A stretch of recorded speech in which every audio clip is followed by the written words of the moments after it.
Hi, my name is Pete Stevenson, and today I'm going to take you on a guided video walkthrough on how to disassemble, clean, and reassemble a Ruger 1022 rotary magazine. First off, a word on safety. The rotary magazine does contain spring-loaded components, so please be careful. Disassembling the magazine is very easy and requires only a single tool. This is a 9/64 inch hex wrench, which is commonly available from most hardware stores. This is the only tool needed to disassemble the magazine and to reassemble it. Now let's start disassembling it. Take your hex wrench, insert it into the screw head like so, and then we hold the magazine cap, this side that says 10-shot, against the magazine body while we unscrew this. Push in on the screw and you'll note that the hexagonal shaped nut on the other side will start coming out.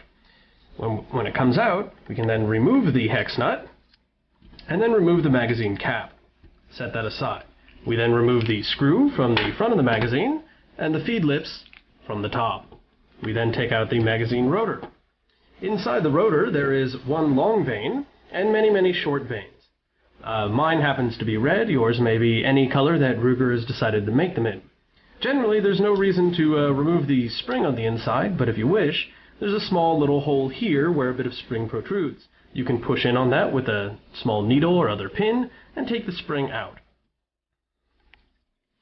As the magazine is mostly plastic, you will want to use a plastic-safe gun cleaning oil.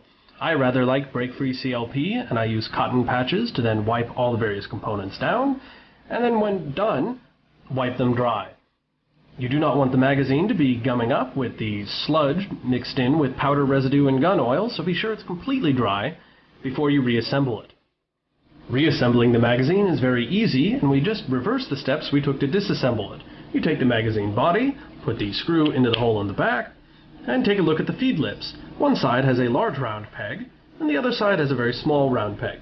We take the side with the large round peg and insert that into the magazine body, which has a corresponding large round hole. Then we take a look at the rotor. One side of the shaft is quite long. This is the side that goes in first. Once the rotor is in the magazine, we rotate it clockwise until the large vane is inside the feed lips. We then take the magazine cap and put it on the side. You will note that a very small amount of the spring will protrude sticking out here.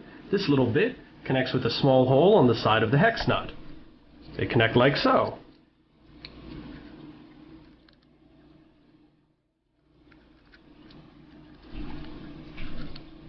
Now that they're together, what we do is we have to tighten the spring so that it can properly feed ammunition.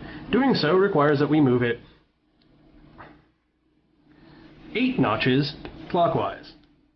Then we press the hex nut into the magazine cap, and while holding it there, simply tighten it with our hex wrench on the screw. Make sure it's nice and tight, and the magazine should be fully assembled. What you should do now is insert cartridges into the magazine and then remove them quickly, making sure that none of them feed slowly or otherwise hang up. And that concludes the video walkthrough on how to disassemble, clean, and reassemble a Ruger 1022 rotary magazine. Thank you for watching.